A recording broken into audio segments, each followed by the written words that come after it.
So how have you stayed positive? The last time we met in your office, you had, been through the ringer, and you talked about it. It took a toll on you emotionally.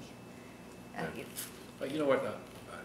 I was telling when the Sun Papers first called me, they said, I was down the day after I announced it. I'm down at the farm, and I just come in from hunting. They said, "How you feeling?" I said, I'm sort of ambivalent. Right now, being out of there, it's kind of a shock not to be there. However, deep down inside of me, since I've been fighting this since July of 2006, there's a sort of, it's like 5.5 years where I'm sure that down deep, hasn't come to the surface yet. There's going to be a sense of relief, not fighting this. And I'm known to be a scrapper and a fighter. And I don't think it takes that much of a toll on me, but I think that ultimately it probably did. And this is going to be a healing time.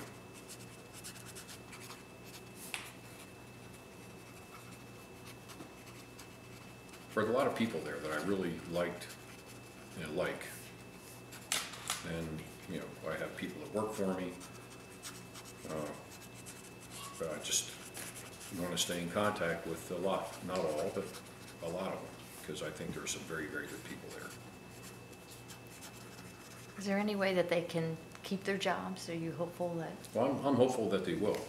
In a perfect world, Joanna, if you have, the amount of capital that they're going to put in there, they're going to absolutely have to, build the top line. They're going to have to, that's all part of, what they're trying to do. Not only make it so that it's safe and sound, but then build it, have enough capital so you can build in the future, loans in the market here.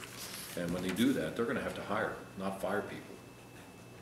And so the people that are there, I think are very competent. And I think Jack and, talking to Jack and Rob, I think that they've met a lot of these people, and I think that they've been impressed. They didn't know what to think when they got there, but I think that they found some people to be pretty impressive. Well, I'm going to head down tomorrow morning, and hunt. And when I say hunt, it's funny, as I've gotten older, the killing of something doesn't matter as much as just the spectacle or the beauty of being outside. Without being corny, I enjoy going. I love the outdoors. When I go up to Hatchet Lake to fish, I went to here's something I've never mentioned before. I went to Hatchet Lake in 1992, I think, for the first time. It was a week after the shareholders meeting. Now, my shareholders meetings were like axe fights, back then. So I wanted to go someplace where there was no noise, no phones, no nothing, and you could fly out and not see a human being at all. Is that in Maine? Or is that... No, that's at the Arctic. Oh, that's in the Arctic. Okay. Yeah, and I've been going there for that long. Now, now they have phones, satellite phones in case, there's an accident. But, I go up there and just a peace and serenity. And I make it a point never to kill a fish, ever, unless I'm going to eat it for lunch.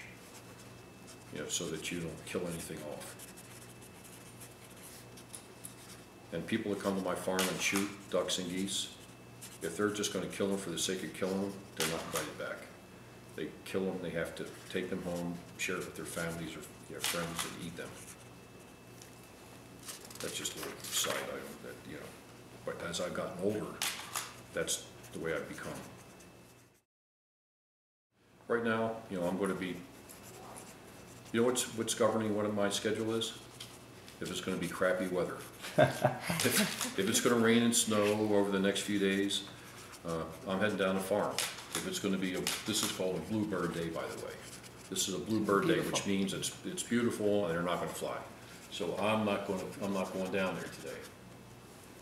And I have a bunch of things I'm going to do today, but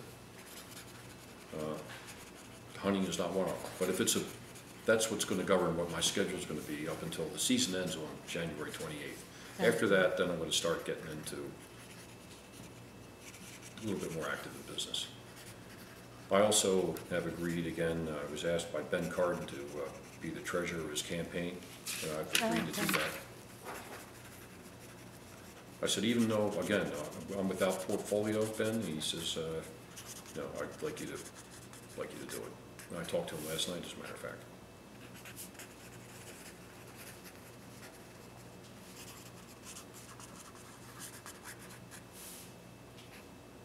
So, I don't care who you are, just what I've been telling you about, owning the Blast, the arena stuff, visit Baltimore, my real estate, being the treasurer for Cardin.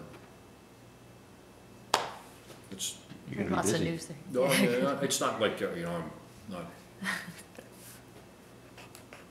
And I spend a lot more time, I have, absolutely, this has been a huge change. I spend more time with my son and 2 daughters and my grandsons.